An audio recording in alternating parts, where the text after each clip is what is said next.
está perto de completar então os seus 48 anos de existência. Meus irmãos, eu diria que a sua belíssima trajetória, que teve início no dia 10 de novembro de 1964, tem sido uma trajetória de vitórias, de lutas, de desafios, mas também de muitas vitórias. A história da Bíblia do Ingá é, sem dúvida alguma, uma epopeia de fé. Os mais antigos que acompanharam a sua história desde o início sabem muito bem disso. Desde a sua organização,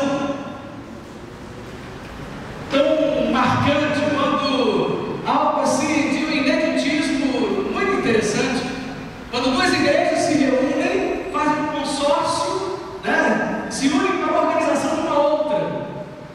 Ou seja, nisso nós já vemos aí a unidade da igreja, a fraternidade, a comunhão das igrejas, o propósito das igrejas, propósito também missionário.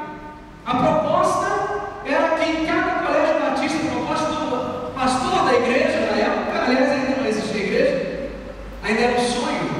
O pastor Samuel então dirigia a neve e propôs que cada colégio batista do Brasil teria então a sua capela, teria um atendimento espiritual aos alunos, que se transformaria também numa frente missionária e quem sabe dali surgir uma igreja. Esse era o sonho, essa era a proposta. Sendo ele presidente da NEB, Associação dos Educandários Batistas do Brasil, deu logo um exemplo, né? Abriu a capela no Colégio Batista de Niterói e o trabalho prosperou, cresceu, e logo viu a necessidade de comprar uma propriedade para que aquela igreja que já nascia, surgia dentro do colégio, a partir do trabalho com os alunos, se tornasse então uma congregação e uma igreja batista aqui no bairro do Ingá.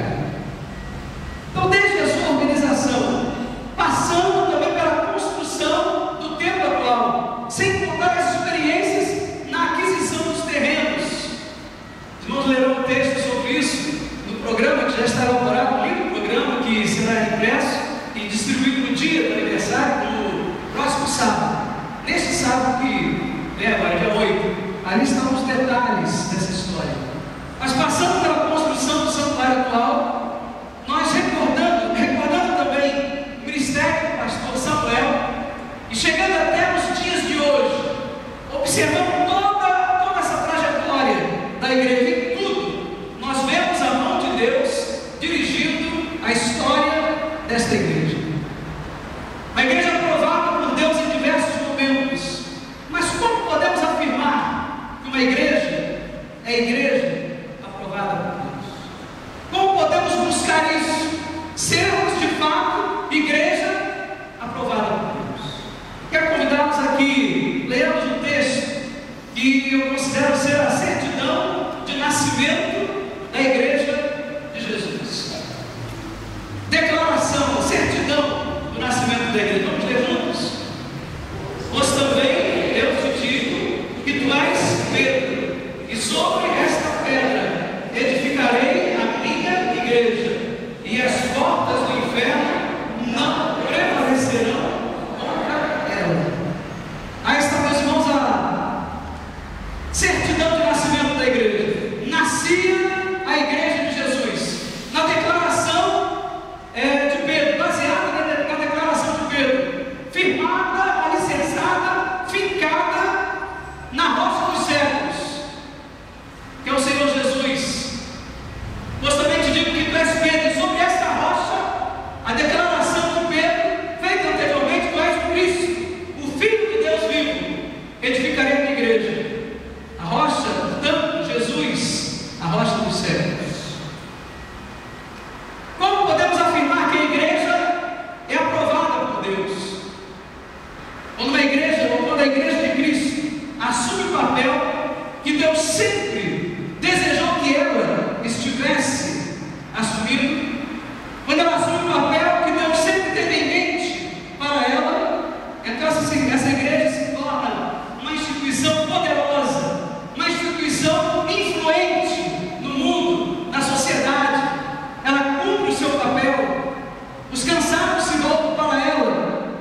A igreja que com certeza traz as seguintes marcas.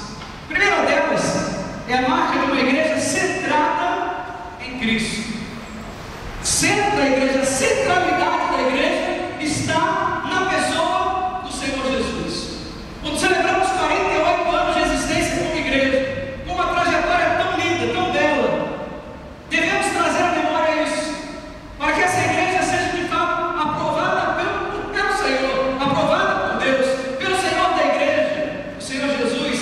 Ela precisa estar centralizada, centrada no Senhor Jesus. Em Colossenses capítulo 1, verso 18, nós lemos: também Ele é a cabeça do corpo da igreja, é o princípio, o primogênito dentre os mortos, para que em tudo tenha a preeminência.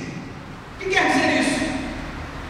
Significa que em tudo o Senhor Jesus precisa ter, deve ter o primeiro lugar na sua igreja. Jesus deve ocupar o primeiro lugar da igreja. Ele tem a primazia em tudo. Ele nos comprou com o seu sangue. Esse é o segredo da permanência da igreja. Esse é o segredo da igreja permanecer. Ele disse: edificarei a minha igreja e as portas do inferno não prevalecerão contra ela. Uma linha de interpretação desse texto diz que a igreja jamais morrerá. Quando diz que as portas do inferno não prevalecem, alguns recordam lá que inferno é arte, significa morte. Então as portas da morte não prevalecem. Então alguns interpretam nessa linha que a igreja não morrerá, a igreja permanecerá. O segredo da permanência da igreja é exatamente o fato dela estar centrada em Jesus. É o fato de que quem reina na igreja é o Senhor Jesus. Ele está sentado no trono e Ele governa, Ele é o soberano, Ele está sobre a sua igreja. Essa deve ser a visão da igreja. Na escola bíblica dominical estamos estudando o Apocalipse. E interessante observar o capítulo 5, versículo 9 de Apocalipse, que diz: vamos ler juntos? E cantavam um cântico novo, dizendo: digno és de tomar o livro e de abrir os seus selos, porque foste morto, e com o teu sangue compraste para Deus homens de toda tribo, e língua, e povo, e nação. Pastor, meus irmãos, ele não é o cabeça da igreja. Alguns até o desejam de ser, né? Alguns parecem buscar se tornar o cabeça ou a cabeça da igreja. Mas o pastor não é a cabeça da igreja. Ele é o anjo da igreja. Anjo significa mensageiro. O pastor é o mensageiro de Deus à igreja, levando mensagem de esperança, de fé, de ensino, de salvação, de doutrina, princípios para a igreja, conforto, encorajamento. Esse é o papel do pastor. Ele não é a cabeça é Jesus, mas ele é o mensageiro, é o anjo da igreja. Grupos dentro da igreja também não são a cabeça da igreja. Grupo nenhum dentro da igreja é a cabeça. Alguns grupos tentam prevalecer dentro da igreja, querendo exercer a autoridade, se tornar a cabeça, mandatário na igreja. Lendo engano, grupo algum será algum dia cabeça na igreja de Jesus. Ministérios, obreiros, departamentos, famílias, partidos também não são. Jamais serão a cabeça da igreja. A cabeça da igreja é aquele que tem a primazia na igreja, aquele que tem a preeminência na igreja do Senhor, é o próprio Jesus. Ele disse: edificarei o quê? A minha igreja. Ele deixa claro que ele não divide. Ele deixa claro a autoridade dele de dono da igreja. É a minha igreja. Igreja que comprei com o meu sangue. Edificarei a minha igreja. Portanto, a igreja não é do pastor. A igreja também não é de alguma família da igreja. As famílias pertencem à igreja, não são donas da igreja. A igreja não pertence a nenhum diácono ou diaconisa. Não pertence àquele que dá o dízimo mais alto.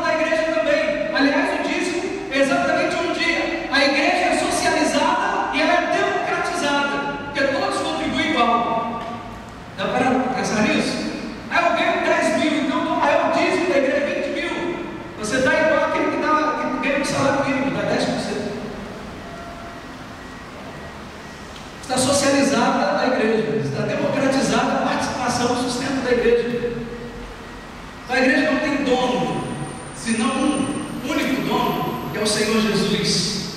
Ele é o cabeça da igreja. Salmo 127, versículo 1 diz: se o Senhor não edificar a casa, em vão trabalham os que edificam. Se o Senhor não guardar a cidade, em vão vigia a sentinela. Se o Senhor não for o dono da casa, se não for o Senhor aquele edificador da casa, o dono da casa, meus irmãos, de fato em vão trabalham aqueles que querem colocar o rótulo de donos da igreja. Em vão trabalham, não prosperará. Por algum tempo pode prevalecer, mas não permanecerá. O segredo da permanência da igreja é o Senhor Jesus sentado no trono da igreja, no trono que pertence a Ele. Todos devem se sentir, meus irmãos, parte desse corpo e se orgulharem e se alegrarem de fazerem parte do corpo de Cristo, de serem integrantes do corpo que é a igreja. Somos todos membros desse corpo. Que alegria! Minha maior paixão, meus irmãos, desde os 12 anos de idade, quando fui batizado, foi a alegria de poder fazer parte desse corpo de Cristo. Eu me lembro no dia do batismo, quando terminei de me batizar e me dirigi para o lugar onde ia trocar de roupa e caí de joelhos ali, ergui as mãos para o alto e louvava a Deus, agradecia, porque eu agora fazia parte da igreja de Jesus. E uma paixão pela igreja muito grande encheu meu coração desde aquela época. Eu poderia não ser pastor de igreja, poderia não ser um diácono na igreja, líder na igreja, mas jamais perderia a paixão, porque quando não tinha função nenhuma já era apaixonado por essa igreja, pela igreja do Senhor. Mas somos membros da igreja, não somos donos da igreja. O pastor passa, o pastor é transitório, a igreja permanece. Pode passar até muito tempo, o pastor Samuel passou, 46 anos. Mas nós temos a visão da nossa transitoriedade. Nós passamos, a igreja do Senhor permanece. Jesus, e só Jesus, é a cabeça desse mundo. É importante nós lembrarmos primeiramente isso. Uma igreja aprovada por Deus é uma igreja centrada em Jesus, centrada em Cristo.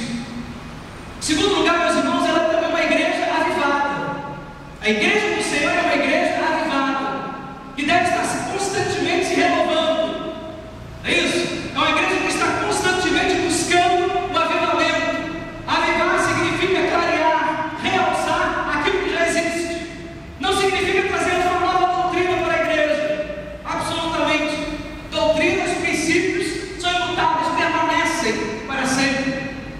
Mas precisamos avivar. Veja, nós estamos preocupados com o prédio. Hoje pela manhã, o irmão Rachid, pela comissão de obra, pastor, vamos passar a tinta na parede. Para quê? Para avivar. É isso. Quando eu cheguei pela primeira vez em Moçambique, em 2002, e olhava ali, entrando na capital Maputo, olhando de longe, meus irmãos, que tristeza. O pessoal da Tintas Internacional, Souvenir, vai aqui passaria fome. A gente olhava a cidade, meus irmãos, tudo fosco. Os prédios não viram tinta desde a Revolução em Moçambique, ou seja, há 30 anos, não viram tinta. A gente viu o que é uma cidade sem cor, sem brilho, sem beleza. A igreja de Jesus, meus irmãos, não deve ser assim, fosca, cinza, né? Aquela coisa sem cor, sem brilho, sem beleza. Avivar significa isso, né? Buscar sempre, estar melhorando, ativando, trazendo, meus irmãos, à igreja um novo frescor, um novo brilho. Avivar, é isso? Quando você passa a colorir alguma coisa que já está gasta com o tempo. Em Atos 2, 4 e 39, nós lemos a palavra de Deus. Vamos ler juntos? E todos ficaram cheios do Espírito Santo. A promessa nos pertence a vós, a vossos filhos e a todos os que estão longe, a quantos o Senhor nosso Deus chamar. É desejo de Deus que a sua igreja seja dominada e seja dirigida pelo seu Espírito Santo. É desejo de Deus que o Espírito Santo esteja ativando a igreja, esteja trazendo a igreja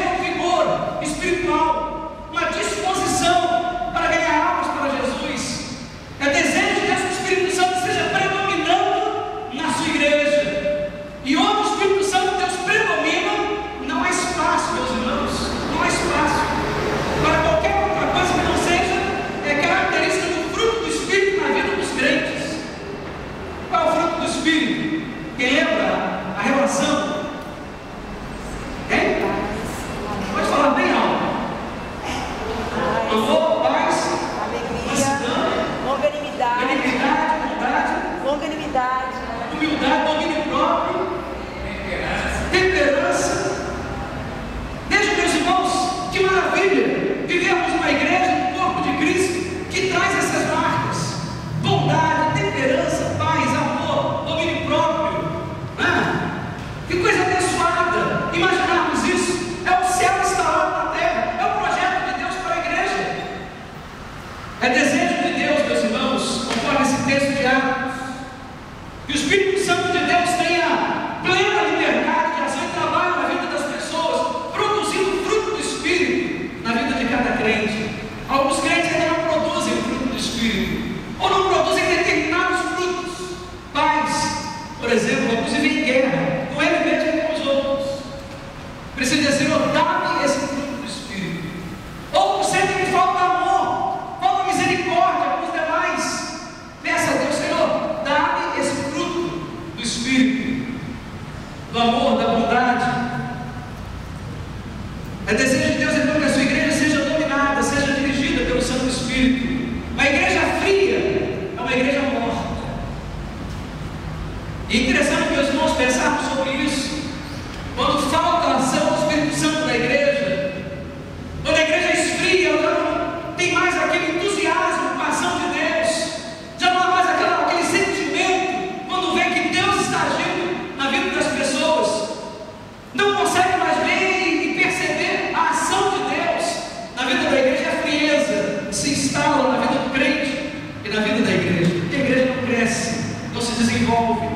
Fato, meus irmãos, aqui não se choca pintinhos numa geladeira. Geladeira não é um lugar para uma chocadeira, para se pensar na vida, se estabelecer ali, se desenvolver ali. A igreja avivada, meus irmãos, ela de fato atrai pessoas. A igreja fria, por outro lado, ela não gera novos crentes, não gera novos membros. Eu não estou falando aqui, meus irmãos, de barulho. Alguns acham que igreja avivada é igreja barulhenta, né? Ledo engano. Gritaria, para alguns, é sinônimo de avivamento na igreja. Isso não é bíblico. Aliás, meus irmãos, quando lemos Atos, capítulo 4, verso 30 a 32, olha o que nós encontramos aí. Na verdade, diz o texto que a gritaria entristece o Espírito Santo de Deus. Olha o que diz lá. Vamos ler juntos? E não entristeçais o Espírito Santo de Deus, no qual fostes selados para o dia da redenção. Toda amargura, e cólera, e ira, e gritaria, e blasfêmia sejam tiradas dentre vós, bem como toda malícia. Olha quanta coisa diz o texto que entristece o Espírito Santo de Deus. E que nós somos crentes, vocês somos crentes, mas ainda entristecemos o Espírito Santo de Deus. Olha lá, ele diz lá: não entristeçais o Espírito Santo de Deus, no qual fostes selados para o dia da redenção. Ou seja, eu e você temos o selo do Espírito Santo. No dia da redenção, quando nos apresentarmos diante do Senhor, Ele encontrará o selo que o Espírito Santo colocou em nossa vida. E Ele diz então que nós que fomos selados pelo Espírito Santo, devemos, meus irmãos, temos o dever de não entristecê-lo. De que modo entristecemos? Olha aí, quando temos amargura no nosso coração, cólera, ira, não é isso? Quando guardamos no nosso coração esses sentimentos, a amargura entristece o Espírito Santo de Deus, a cólera, a ira também, mas diz também que gritaria entristece o Espírito Santo de Deus. Já parou para pensar nisso? Alguns parecem que arrancaram essa página da Bíblia, né? Gritaria, blasfêmia, e não apenas entristece o Espírito Santo de Deus, como diz o texto de Efésios, que sejam tiradas dentre vós essas coisas, bem como, que mais? Toda malícia. Como tem crente malicioso?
discipulado por Jesus, pague na mesma moeda, retribui segundo, retribua ao outro, conforme Deus já fez com você em Cristo Jesus. Veja então, meus irmãos, que gritaria na verdade entristece o Espírito Santo de Deus. Significa, meus irmãos, que nós não ganhamos no grito a atenção e a bênção de Deus. Não são ganhos no grito. Quem já foi a uma cachoeira sabe muito bem o barulho que é uma cachoeira. Adoro ir para a cachoeira, tomar banho de cachoeira, correr nas pedras. Fui criado na região de cachoeiras na minha infância, né? Que delícia descer a cachoeira, né? Às vezes para aquela câmara de ar de caminhão grande que eu descia. Lembro que aos 14 anos de idade ia pregar lá na igreja de Andorinhas, lá em Bagé, e do lado da igreja descia para a cachoeira. Aí eu pregava de manhã, às vezes ficava para pregar à noite. Aos 14 anos já tinha esse compromisso lá. Mas garoto ainda, né? Menino ainda. E juntava os meninos embaixadores do rei, os colegas daquela igreja, e a gente descia a cachoeira, naquelas câmaras de ar grandes, né? Descendo a correnteza. Eu lembro que um dia, né? Descendo aquela correnteza, a câmara de ar bateu uma pedra e nós viramos. Aí fomos em cima da pedra lá. Já era mensagem naquela noite, o pregador da noite estava confundido. Mas que alegria visitar a cachoeira. Mas quando nós visitamos a cachoeira e temos a oportunidade de estar ali, nós percebemos uma coisa interessante na cachoeira. A cachoeira, meus irmãos, é um lugar de muito barulho. Para conversar com o outro, temos que gritar, falar alto. É água batendo nas pedras o tempo todo. Não podemos ouvir um ao outro. A cachoeira, por outro lado, também, meus irmãos, é rasa. Não tem vida. É bem superficial. Não se vê peixe. Quando se encontra, são peixes pequenos. Não há espaço onde a vida se desenvolve, onde os peixes crescem, se tornam grandes. Não há espaço para crescimento. É só barulho. Tem muita pedra impedindo espaço para a vida se desenvolver. Quem gosta de pesca sabe muito bem o que significa isso. Já se você observar um rio como o Guandu, Paraíba do Sul, Rio Amazonas, Rio Negro, Araguaia, quanta diferença, quanta vida há nesses rios. São rios grandes, largos, profundos, cheios de vida, onde as pessoas buscam também esses lugares para fazer jet ski, barcos. Verdadeiras praias se formam ao longo desses rios. São ricos em grandes peixes, fartura de peixes. Assim se vê também na igreja de Jesus. Assim se percebe também na igreja. A igreja, meus irmãos, deve ser mais comparada a um rio do que a uma cachoeira. A cachoeira com muito barulho, mas sem profundidade, sem vida, pouca vida, pouco compromisso com a vida, na verdade. A igreja de Jesus deve ser comparada de fato a um grande rio, com um manancial de água viva, como aquele manancial de água viva de que Jesus falou. A igreja não deve ser uma cachoeira só barulho, mas deve ser um lugar de vida, de alegria, de crescimento. É lugar onde as pessoas são de fato apaixonadas por Jesus. Uma igreja avivada, meus irmãos, deve ser uma igreja entusiasmada por Jesus, apaixonada por Jesus, onde os crentes vibrem com a vida da igreja, vibrem com as coisas mais simples que possamos ter na igreja. Igreja não é teatro, igreja não é cinema, embora as cadeiras lembrem até o ambiente, né? O teatro, o cinema, mas a igreja não é cinema, não é teatro. Nós estamos sempre buscando uma próxima grande atração. Não, só nos entusiasmamos quando tem um novo grande filme, um grande sucesso de bilheteria em Hollywood. Não é isso que é a igreja.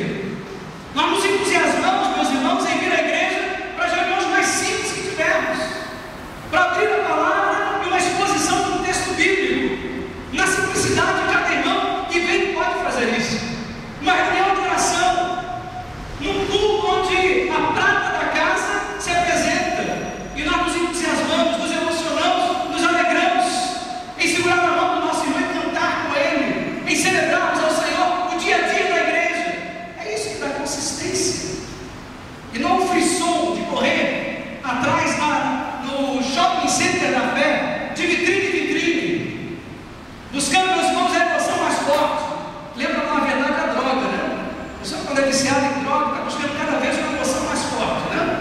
A dose mais forte. Perdão.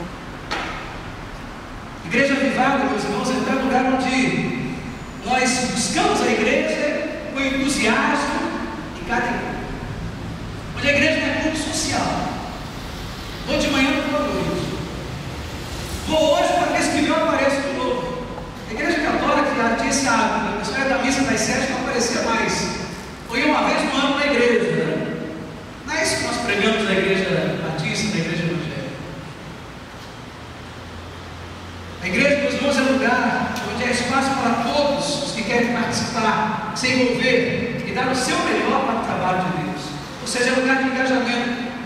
É lugar onde todos os crentes encontram o seu espaço e podem trabalhar alegres, avivados. Mas uma terceira característica dessa igreja, aprovada por Deus, é que ela é fundamentada na palavra de Deus. O fundamento da igreja está na sua palavra, na palavra do Senhor.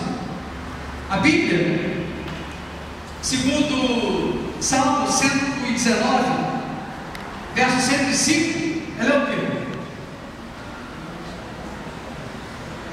Ela é lâmpada. Vamos com um grande coro agora?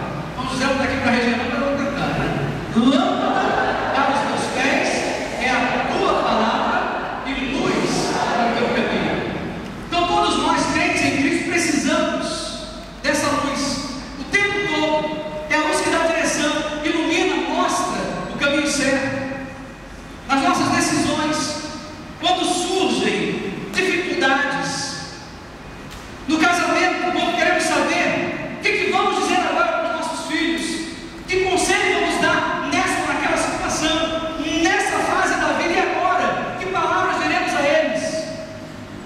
Lâmpada para os meus pés é a tua palavra, luz para o meu caminho. Como proceder no trabalho, nos nossos negócios, na orientação da igreja de Cristo? Na palavra de Deus nós encontramos a luz, a direção. O fundamento e o compromisso da igreja está na fidelidade à palavra de Deus. Tudo que a igreja faz deve ter a marca, a base e a direção da palavra de Deus. Por isso que nós procuramos pautar o ministério na palavra.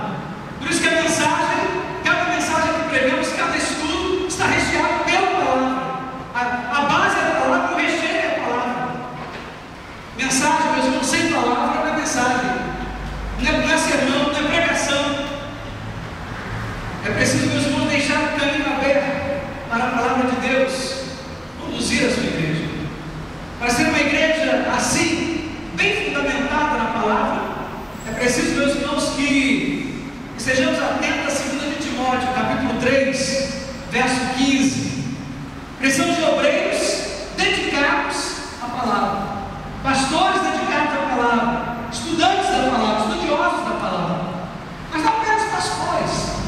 A liderança da igreja precisa ser apaixonada pela palavra, precisa buscar na palavra realmente o sustento para a sua vida, né? Veja o que diz o texto. A igreja pode ler para mim?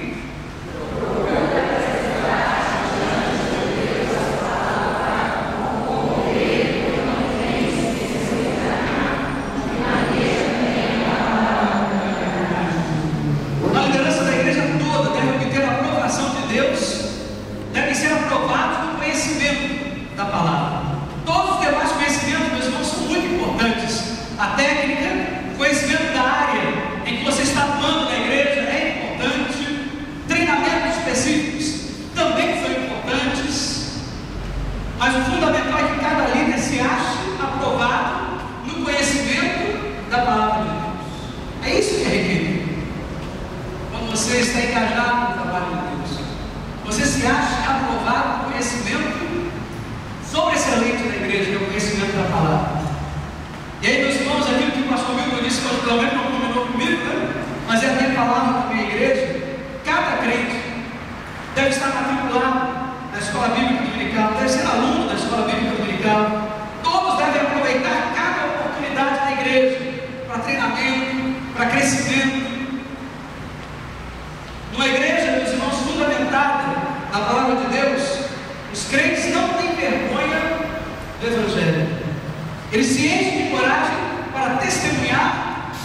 para evangelizar, para levar a mensagem a outros. O apóstolo Paulo dizia: porque não me envergonho do Evangelho de Cristo. Paulo dizia isso, afirmava, né?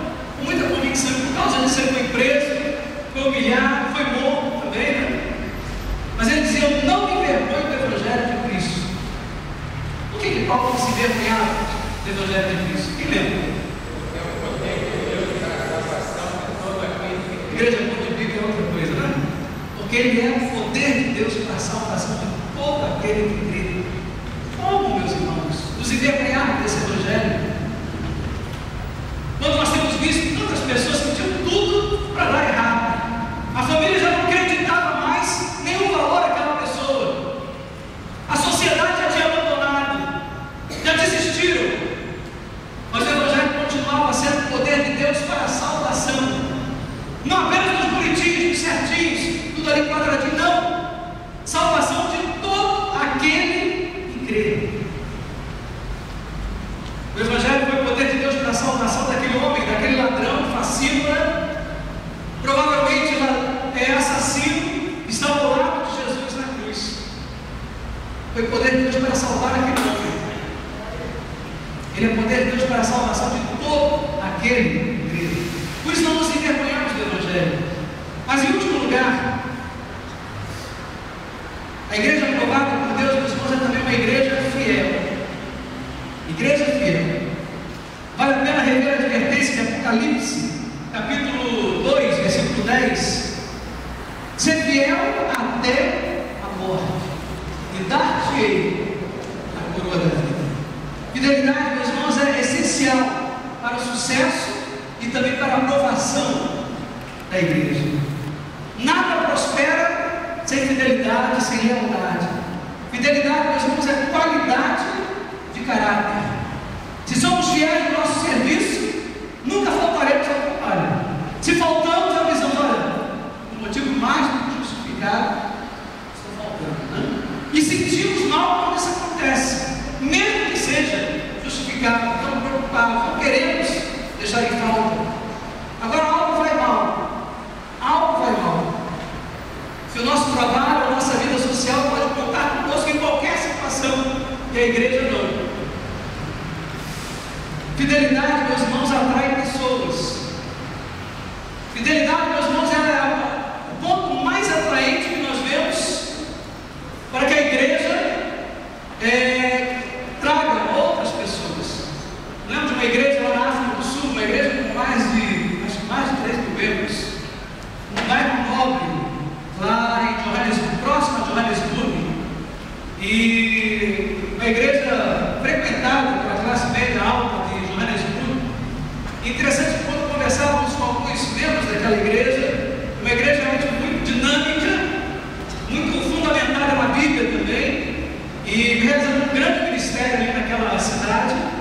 E quando conversávamos com a família sobre eles nos ajudarem em determinado trabalho, também trabalho missionário, e eles precisavam consultar, e buscar, e rebuscar, e verificar a agenda de tal maneira que eles pudessem nos atender, mas sem deixar de atender a igreja deles.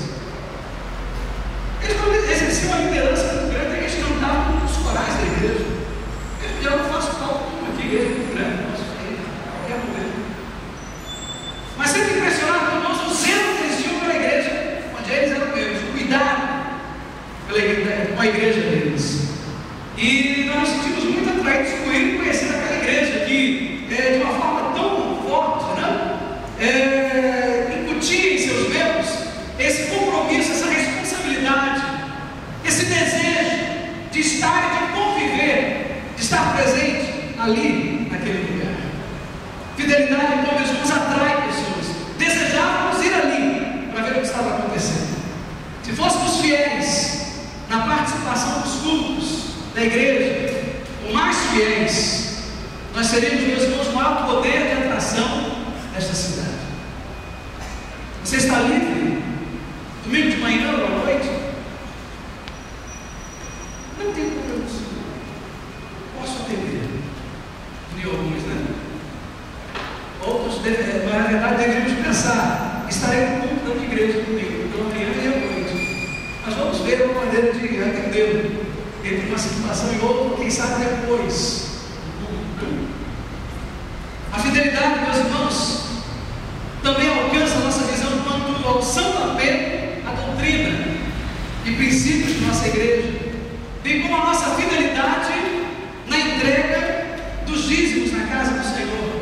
A fidelidade alcança também essas áreas da nossa vida: o apego à doutrina, o apego aos princípios, a dedicação na entrega dos dízimos e das ofertas.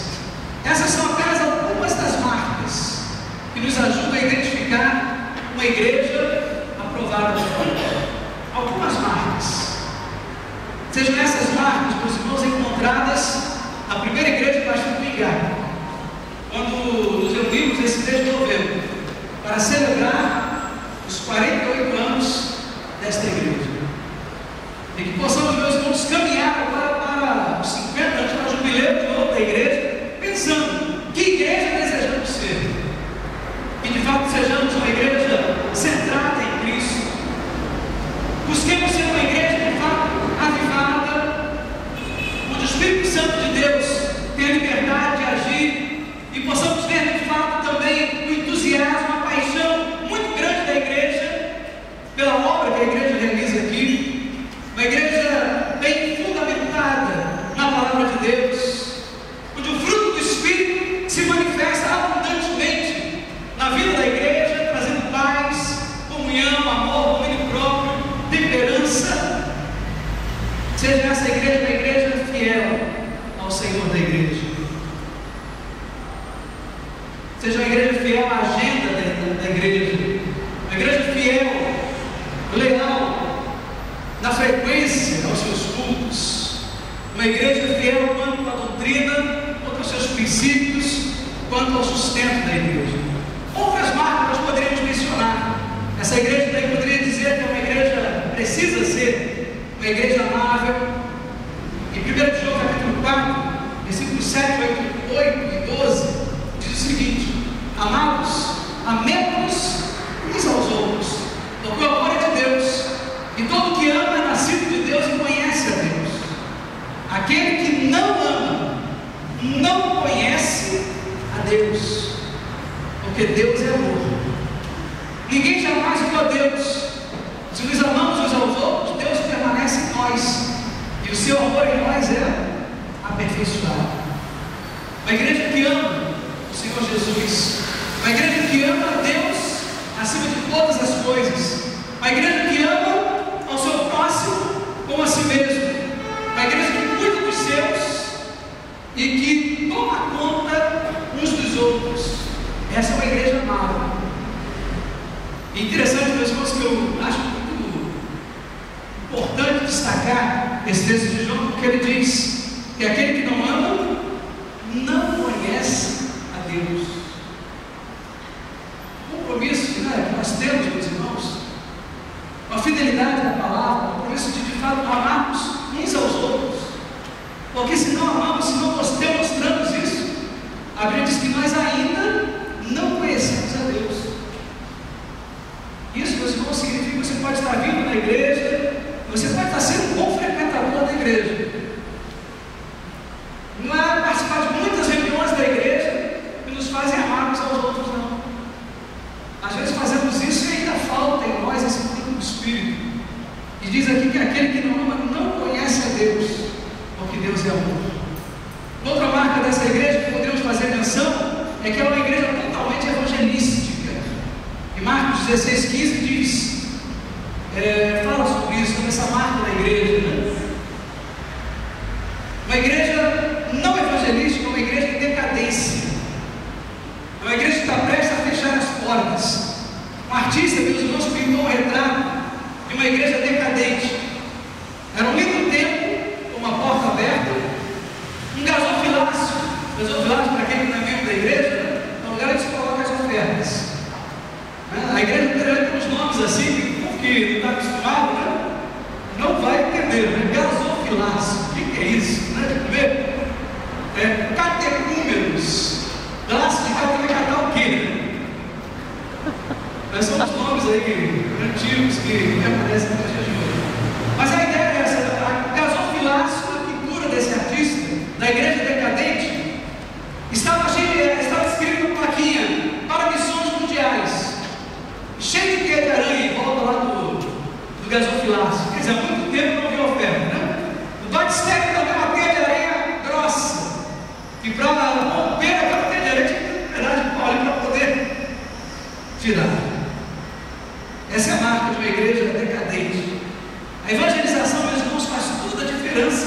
do trabalho da igreja.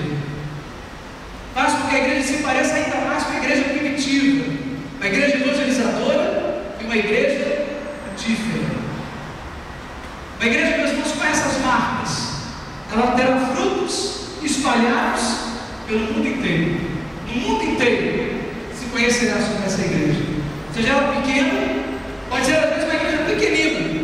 Lembro da igreja batista missionária de Volta Redonda. Tive vontade de iniciar essa igreja lá em Volta Redonda, sendo o primeiro pastor dela. Essa igreja hoje tem se desenvolvido, tem crescido, mas não é uma grande igreja. Deve hoje ter menos de 200 membros. Mas a igreja missionária de Volta Redonda, ela tem vários missionários no Brasil que saíram dessa igreja e vários missionários espalhados, especialmente na África, em menos de 10 anos de existência. Vários missionários que se converteram nessa igreja, foram treinados nessa igreja e hoje estão no campo missionário. O projeto Radical África 5 era da igreja missionária de Volta Redonda. A igreja, meus irmãos, com essas marcas que nós mencionamos aqui, ainda que não seja uma catedral, ainda que não seja uma mega igreja, ela terá frutos espalhados pelo mundo inteiro. Concluindo, meus irmãos, a nossa palavra, a igreja, nesse primeiro domingo de celebrações do seu aniversário, em palavras minhas queridas ovelhas, é que sejamos instrumentos para que nós mesmos, cada um de nós e a nossa igreja, sejamos aprovados por Deus, nos encontremos aprovados em todos esses pontos que nós mencionamos. Quero dizer a você, não esteja de modo algum satisfeito, não esteja satisfeito apenas em ser mais um obreiro da igreja, em ser mais um crente da igreja. Faça de sua igreja uma igreja diferente, uma igreja viva,